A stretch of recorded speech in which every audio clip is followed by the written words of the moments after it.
La vérité n'a rien à voir avec le nombre de personnes qui en sont convaincues.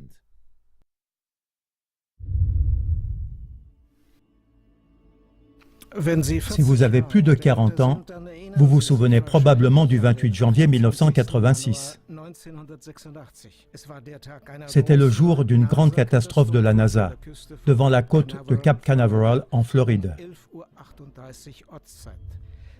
À 11h38 et 73 secondes après son lancement, la navette spatiale Challenger 23 a été pulvérisée par une énorme explosion au-dessus de l'Atlantique. Tous les 7 membres de l'équipage ont trouvé la mort, c'est-à-dire les 5 astronautes de la NASA et 2 spécialistes de charge utile.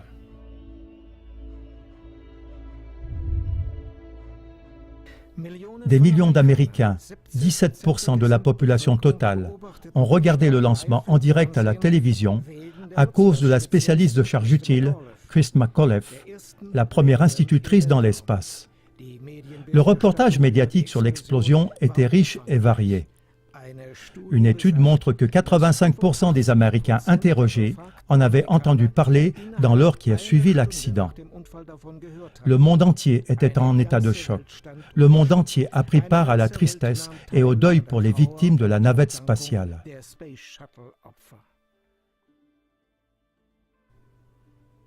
La raison de l'explosion, un mauvais fonctionnement d'un joint torique dans le booster à matière solide droit de la fusée.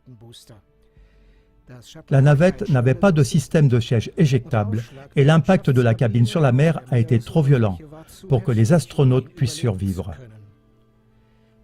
La catastrophe a été suivie d'une pause de 32 mois dans le programme des navettes spatiales de la NASA.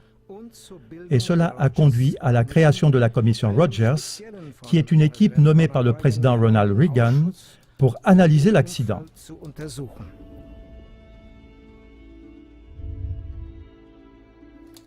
Voici les noms des 7 membres de l'équipage de Challenger.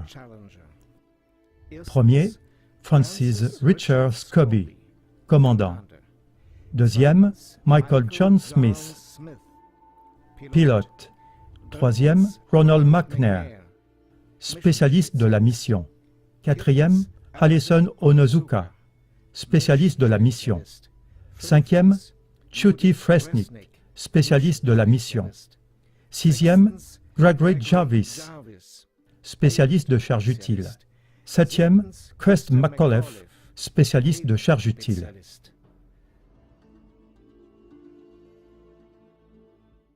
Mais voyons la chose incroyable.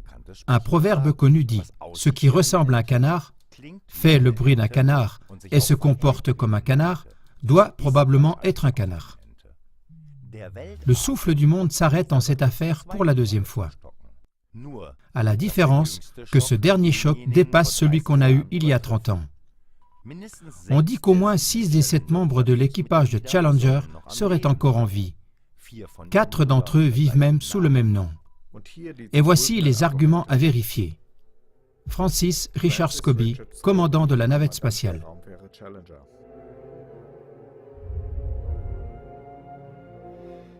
Francis Richard Scobie est né le 19 mai 1939 et était le commandant de la navette spatiale Challenger à l'époque.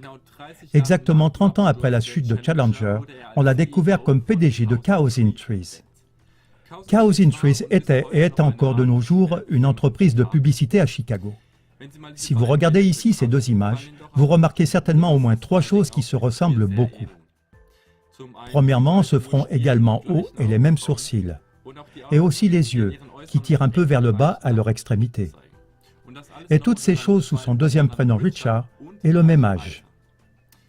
La photo de droite du PDG Richard Scobie se trouve aussi sur la page LinkedIn.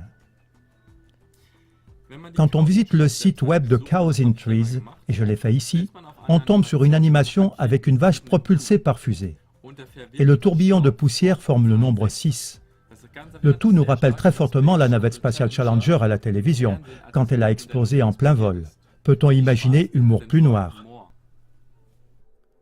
Michael J. Smith, pilote de Challenger.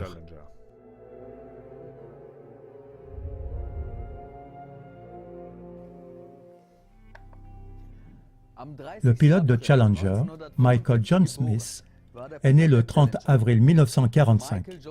Il avait 41 ans lorsqu'il a trouvé la mort dans l'explosion il y a 30 ans. L'homme sur la photo de droite s'appelle également Michael John Smith et il a exactement 30 ans de plus. Sa ressemblance avec l'astronaute Michael John Smith est absolue. Les mêmes sourcils horizontaux, les mêmes yeux bleu-gris, le même creux vertical sur le bout du nez. Nous parlons là d'un professeur émérite d'ingénierie industrielle à l'Université de Wisconsin-Madison. L'adresse e-mail de Michael John Smith est mgsmith@k.wisc.edu. Ronald McNair, spécialiste de la mission de Challenger.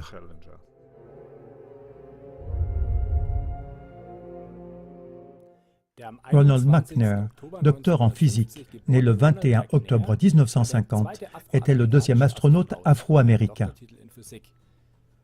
Carl McNair, âgé de 66 ans, sur l'image à droite, ressemble exactement à ce que Ronald pourrait être à présent. Ce fait a sauté un jour aux yeux de certains citoyens américains. Lorsqu'on lui a parlé de sa ressemblance impressionnante avec Ronald McNair, on dit qu'il a répondu spontanément qu'il serait le frère jumeau de l'astronaute disparu. Mais parce que la ressemblance était flagrante à tous égards, certains Américains ont commencé à douter de cette affirmation. Mais pour ne pas publier des affirmations en l'air, ils ont commencé à faire des recherches. Jusqu'à présent, il n'était pas connu que Sir Ronald McNair décédé avait un frère jumeau. Sur Carl McNair, on a pu découvrir tout ce que l'on peut imaginer. Ainsi, par exemple, qu'il est écrivain, conseiller de formation et orateur passionnant, qu'il est le fondateur et le président émérite de la fondation Ronald McNair qu'il a créée en l'honneur de son frère disparu. Il n'y a qu'une chose que l'on n'a pas pu déceler au moment de la recherche à l'époque, ce sont des indications avant 1986 sur un frère jumeau de Ronald McNair nommé Carl. J'ai recherché sur Ancestry.com un dénommé Carl McNair qui prétend être le frère de l'astronaute McNair. Le site de Carl S. McNair, Linker-Seite, dit que son anniversaire serait le 16 décembre.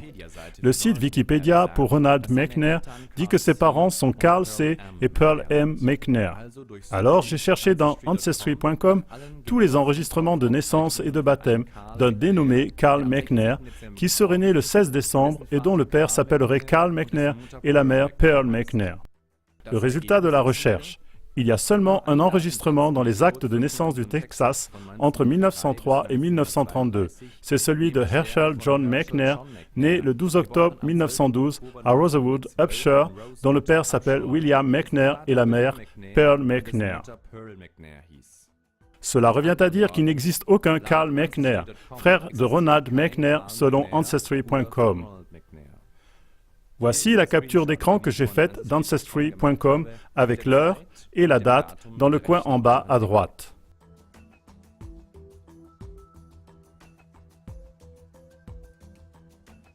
Pour être bien sûr, j'ai répété ma recherche sur Carl McNair. Cette fois-ci, j'ai réduit la recherche à Carl McNair, dont le nom du père était McNair et le prénom de la mère Pearl. Je n'ai trouvé aucun Carl McNair dont le nom du père était McNair et le prénom de la mère Pearl.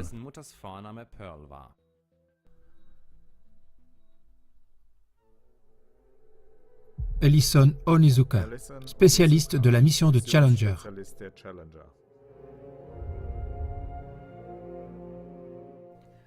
Un autre spécialiste de la mission de Challenger, Ellison Onizuka, le premier astronaute américano-japonais.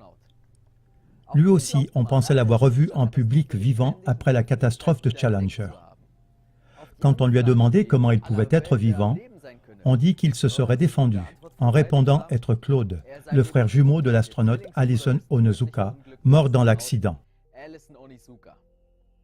Son affirmation n'était pas crédible non plus, de sorte que des citoyens ont commencé une recherche sur un frère jumeau de l'astronaute. L'astronaute Ellison Onizuka était né le 24 juin 1946 à Hawaï. Aucun registre de naissance ne parlait d'un frère jumeau Claude au moment de cette recherche-là.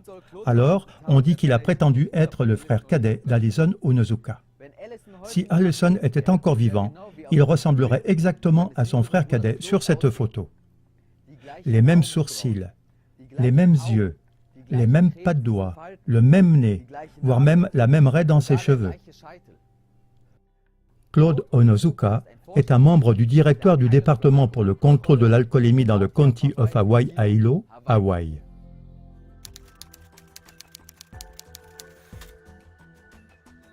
J'ai aussi recherché sur Ancestry.com des actes de naissance d'un Claude Onizuka, le frère prétendu de l'astronaute Ellison Onizuka.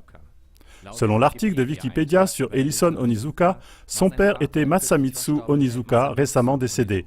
Sa mère est Mitsu Onizuka. Résultat de la recherche. Il n'y a pas de résultat pour votre recherche. Voici la photocopie du registre de naissance.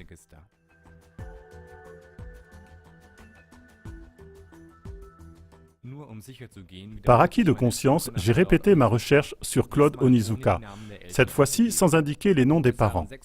Il y avait 36 résultats, aucun d'entre eux n'était notre Claude Onizuka.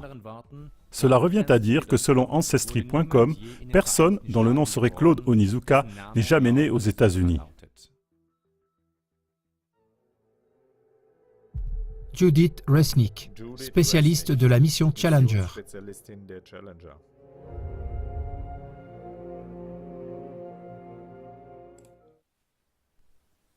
Judith Arlen Resnick, née le 5 avril 1949.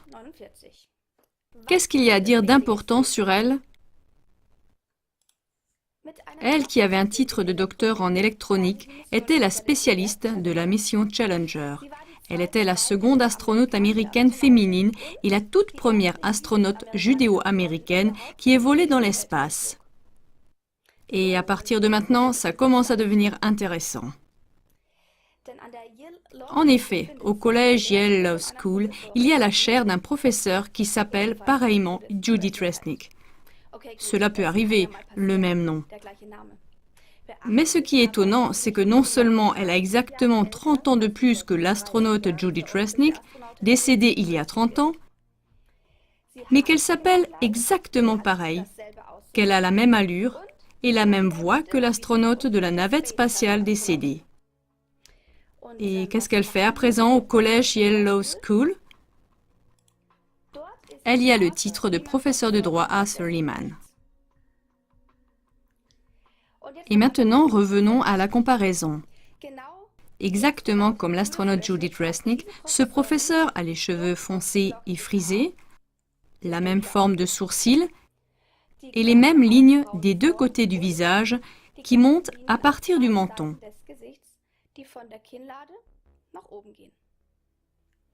Qu'est-ce que vous voyez en plus?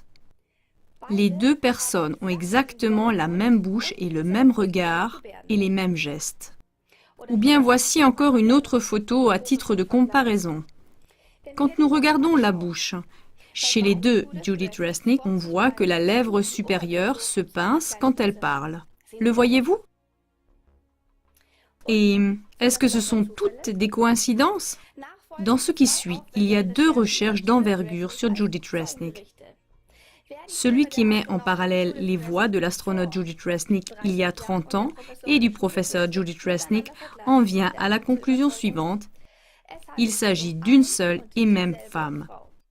Voilà pourquoi nous écoutons pour finir la comparaison des voix. Judith Resnick a 30 ans d'intervalle. Well, I too am glad to be here one more time, and I am hoping that the affliction that Steve Hawley had from the 41D mission specialist of the delays hasn't rubbed off on me. And there were fewer than 40 federal judges around the United States, and they didn't need a building of their own. They were tucked into facilities like this. And of course, what the U.S. government did was this was a form of tax, and Marine hospitals, health care. And I think the guys behind me are hoping that it hasn't also. Otherwise, they might throw me. Of course, is the Civil War, and with the Civil War and the North conquest of the South. Otherwise, they might throw me off the flight. The U.S. federal government owned and I will now introduce about 50 buildings around the entire hoping that it has, United as they might States. Throw me And off none the of our flight. Est-ce que toutes ces incohérences proviennent d'autant de hasard? Ou bien est-ce qu'elles révèlent une duperie mondiale d'une dimension incommensurable? Il ne faut pas confondre la majorité avec la vérité. Sharon Christa McAuliffe, spécialiste de charges utiles de Challenger. L'astronaute décédée de Challenger, nommée Sharon Christa McAuliffe, est née le 2 septembre 1948. Elle était enseignante en études sociales à l'école Concord High School de New Hampshire quand elle fut choisie parmi plus de 11 000 candidats pour participer au projet de la NASA nommé Enseignant de l'espace. Si Challenger n'avait pas explosé, elle aurait été la première institutrice dans l'espace. Si elle n'était pas morte lors de la catastrophe de Challenger, elle aurait maintenant 68 ans. Pendant les recherches sur les tromperies au sujet de la navette spatiale, nous avons trouvé aussi le double de Sharon McAuliffe avec une apparence analogue et le même nom.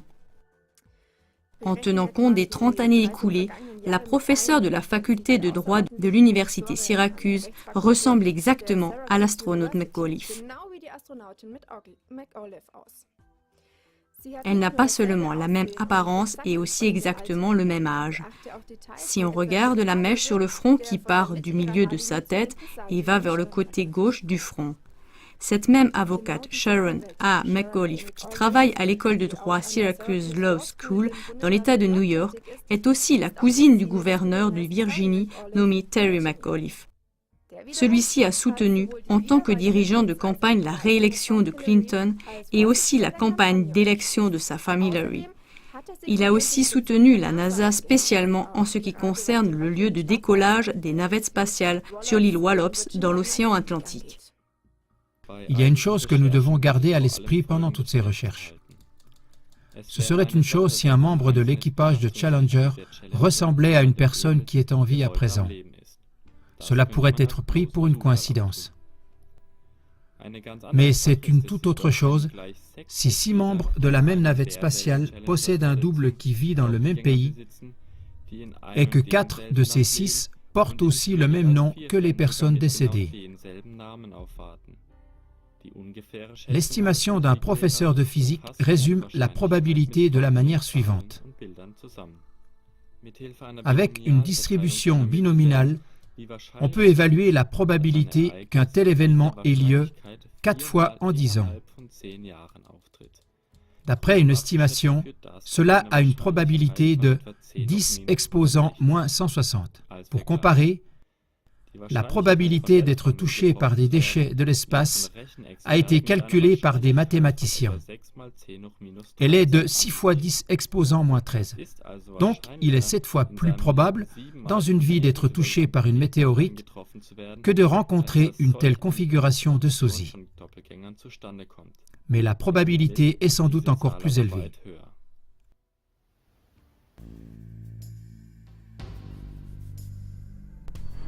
De quel genre de personnes la NASA se compose-t-elle pour que ces gens soient capables de mentir au monde entier pendant 30 ans? La NASA est une institution qui dévore des milliards provenant des impôts et de donateurs privés. Qu'est-ce que cela voudrait dire si 4 universités d'élite participaient à ce mensonge spatial qui concerne le monde entier? Des questions comme celles qui suivent devraient absolument être éclaircies. Qui est impliqué dans cette fraude? Car les astronautes supposés morts se retrouvent comme juristes, experts judiciaires, spécialistes financiers, etc. Si donc déjà toute la NASA, des astronautes et des professeurs de droit, c'est-à-dire ceux qui forment l'élite, participent à un mensonge au niveau mondial, qui d'autre y participe encore? Où se trouve le 7e astronaute Gregory Jarvis? Est-il encore en vie? Pour éclaircir de telles questions, l'humanité dépend de l'aide de chacun. Toute personne qui est en mesure de le faire est priée de participer à ce travail d'éclaircissement dont parle ce film. D'après des témoignages de membres de la NASA, celle-ci n'a pas seulement menti sur quelques points, mais en toutes choses.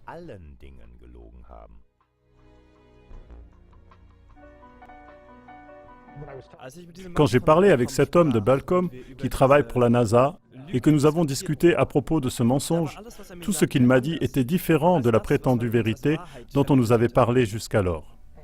Alors, après un peu de temps, je lui ai dit, « Donc, vous avez menti sur beaucoup de choses ?» Et immédiatement, il m'a répondu, « Non, nous n'avons pas seulement menti en ce qui concerne certaines choses.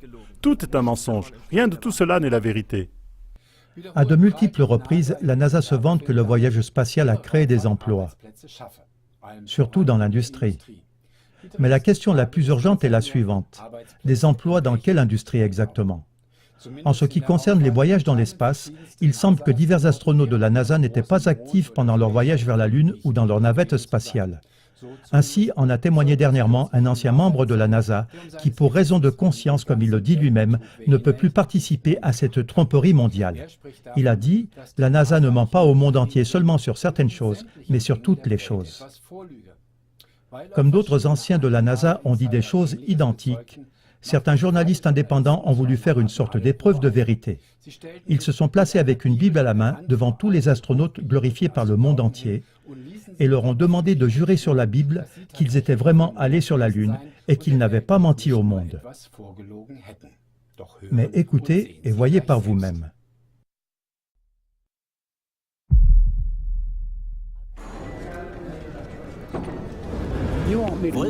Est-ce que vous voulez que je vous frappe? Que je vous frappe? Que je vous frappe? Maintenant, je veux que vous juriez par Dieu et sur la Bible que vous êtes allés sur la Lune.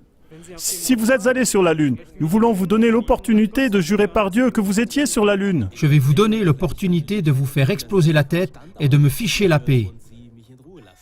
Vous faire exploser la tête. Pourquoi est-ce que vous ne faites pas ça?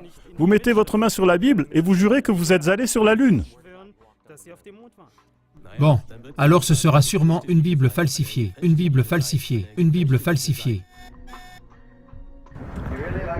Vous aimez les aventures. Vous êtes celui qui a dit qu'il a marché sur la Lune alors que ce n'est pas vrai. Vous avez inversé les faits et les avez présentés faussement. Sortez de mon chemin. Vous êtes un lâche, un menteur et un voleur. Vous êtes un lâche, un menteur et un voleur. Vous êtes un lâche, un menteur et un voleur. Vous parlez à la mauvaise personne.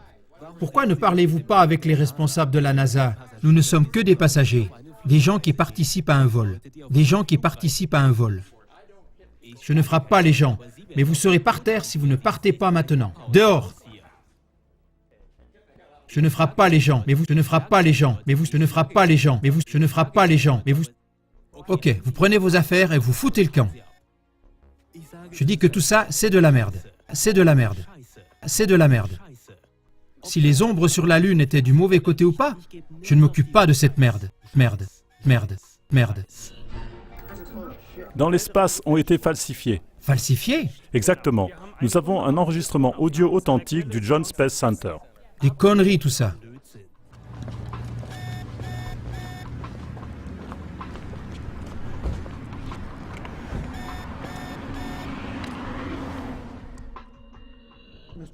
Vous ne méritez pas qu'on vous réponde. Si vous publiez ça, je vous traduirai en justice. Ok? Je vous traduirai en justice. Je vous traduirai en justice. Ok? Toutes ces réactions renforcent le soupçon que dans toute la NASA, il y a quelque chose qui n'est pas normal.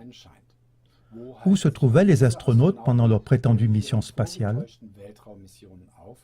Et par cette façon de faire, quels buts sont poursuivis? Prendre des vacances aux frais des contribuables et des investisseurs? Ce n'est probablement pas ça. Quels rêves sont-ils en train de réaliser si pendant leur voyage spatial connu du monde entier, ils ne se trouvent pas dans une fusée? Les questions suivantes se posent donc. Combien d'images de l'espace publiées par la NASA sont véridiques? Quelles images sont montées? Est-ce que toute la représentation du monde que donne la science est fausse? Quelle branche de la science ment aussi? Où sont partis les milliards de dollars de dons et d'impôts si pendant des dizaines d'années, ils n'ont pas été utilisés pour la raison prétendue? Quels mass-médias sont dans ce coup? Les mass-médias ont-ils été trompés ou font-ils partie du mensonge? Quelles grandes sociétés sont complices? Qu'est-ce qui se passe avec la Lune si l'alunissage est un mensonge? Combien de services d'État, d'institutions juridiques et militaires et combien de services de sécurité sont complices? Combien d'universités, de facultés, d'écoles de droit, de branches d'économie, etc. sont dans le coup? CLA TV vous remercie pour toutes les informations qui contribuent au sujet.